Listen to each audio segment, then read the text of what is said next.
Star धमाका के जो दर्शक हैं उनके लिए दीपावली की शुभकामनाएं। दिवाली आप सेफ ढंग से मनाएं। नव वर्ष की भी आपको शुभकामनाएं।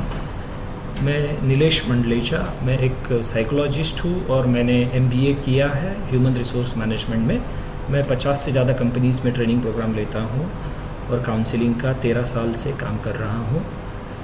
आज जो मैंने यहाँ पर विषय लिया माइंड मैनेजमेंट, इसका प्रमुख जो उद्देश्य था वह यह था कि आज लोग जो है वो बहिर्मुखी बन गए हैं, मानसिक समस्या के कारण काफ़ी परेशान है। अगर वो अंतर्मुखी बनते हैं तो वो अपनी लाइफ की जो मानसिक समस्याएं है वो काफ़ी अच्छे ढंग से हैंडल कर सकते हैं, क्योंकि दुनिया में कुछ सालों में डिप्रेशन यह नंबर 2 की परेशानी होने वाली है, प्रॉब्लम होने वाली है। सब वर्ल्ड हेल्थ ऑर्गेनाइजेशन ने कहा है। और 2020 साल तक आदमी मरने का नंबर 2 का कारण खुदकुशी यह होने वाला है, और नंबर 1 का कारण हार्ट अटैक होने वाला है। उसमें भी मानसिक तनाव का जो कारण होता है वो बहुत महत्वपूर्ण होता है। और मानसिक तनाव हम हमारे विचारों के अंदर जनरेट करते हैं, और विचारों को बदलेंगे, हमारा दृष्टिकोण को बदलेंगे तो हम मानसिक तनाव कम कर सकते हैं।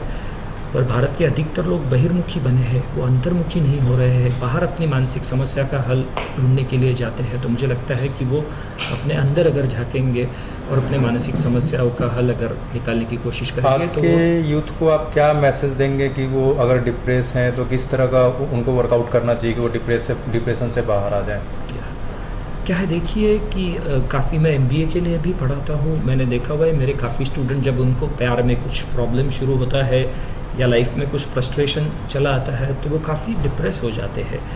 हाल ही में जिया खान ने भी खुदकुशी की, और हमने देखा कि उसमें क्या था कि उसको सूरज, उसका जो बॉयफ्रेंड था, उसने ना बोला, और उसको काम नहीं मिल रहा था जितना जो काम मिल रहा था पहले, उसके कारण वो परेशान थी।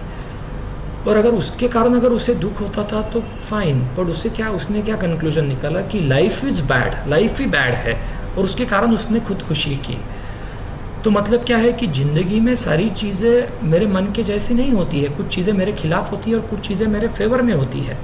पर 2 चीज़ें उसकी ज़िंदगी में उसके खिलाफ हुई थी, तो उसने ऐसा सोचा कि life is bad, that is not correct. तो क्या है कि मतलब वो ज़िंदगी एक सफ़र है सुहाना, यहाँ कल क्या होगा किसने जाना, ज़िंदगी में कभी भी कुछ हो सकता है। हमारा जो आज का यूथ है उसने क्या है कि लाइफ में मुझे ज़िंदगी में चीज़ें फास्ट मिलनी चाहिए, इजी मिलनी चाहिए, विदाउट एफर्ट्स मिलनी चाहिए, कम से कम एफर्ट्स में मिलनी चाहिए। यह सोच को चैलेंज करना पड़ेगा। ज़िंदगी में चीज़ें धीरे धीरे होती है, उसके लिए एफर्ट्स करने पड़ते हैं। लाइफ में फ्रस्ट्रेशंस आते हैं, रिजेक्शंस आते हैं, उसको फेस करना पड़ता है, और वो ढंग से हमें लाइफ में आगे बढ़ेंगे तो हमें परेशानी जो है वो कम हो सकती है। That is the thing. Depression का सबसे बड़ा कारण क्या है? डिप्रेशन का देखिए जो सबसे महत्वपूर्ण जो कुछ कारण है कि आदमी को लगता है मेरे ही साथ ऐसा क्यों हो रहा है। एक्चुअली ज़िंदगी में किसी के साथ भी कुछ भी हो सकता है। हमारे साथ काफ़ी चीज़ें फेवर में होती है, तब आदमी नहीं पूछता है कि मेरे ही फेवर में क्यों हो गई। बट जो कोई चीज़ अनफेवरेबल है तो आदमी बोलता है कि अरे मेरे ही साथ ऐसा क्यों हो गया। एक कारण है। दूसरा एक कारण है कि जैसा मैंने अभी कहा कि लोग डिप्रेशन में काला चश्मा पहन लेते हैं और राज कपूर का गाना गाते हैं, मेरा नाम जोकर में का, कि वो गाना ऐसा है कि ये कहता है गाने में कि उसको सब काला काला दिखाई देता है बाहर, मतलब वो अपनी नज़र में आजकल दिन भी अंधेरी रात है। एक्चुअली दिन को दिन बोलना चाहिए, रात को रात बोलना चाहिए।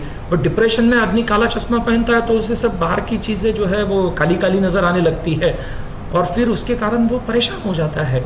और एक जो प्रमुख कारण है डिप्रेशन का, मैंने जैसे कहा कि बाहर की चीज़ों के कारण हम डिप्रेस नहीं होते हैं। अगर डिप्रेशन क्या है, डिप्रेशन मीन्स जब मुझे लगता है कि ज़िंदगी में मैंने कुछ खोया है महत्वपूर्ण। क्या खोता है आदमी? एक तो पैसा खोता है, रिलेशनशिप खोता है, किसी का डेथ हो जाता है, कोई बीमारी हो गई, या रिलेशनशिप में ब्रेकअप हो गया। तो सारी चीज़ें इम्परमानेंट है। उन चीज़ों से अगर हम ज़्यादा लगाव और चिपकाव बनाएंगे तो और ज़्यादा हम परेशान होंगे। अगर हमारा लगाव और चिपकाव उन चीज़ों के साथ मॉडरेट ढंग पे रखेंगे तो हमें परेशानी कम होगी। और यह जो बाहर की चीज़ें जो हो रही है वह केवल हमारे डिप्रेशन के लिए कारण नहीं होती है। मान लीजिए किसी व्यक्ति के घर में डेथ हो गई है तो वो डिप्रेस्ड है। मान लीजिए कि 10 लोगों के साथ ऐसी डेथ हुई है घर में, क्या 10 लोग डिप्रेस होंगे? बिल्कुल नहीं होंगे, क्योंकि हर एक का सोचने का ढंग अलग है।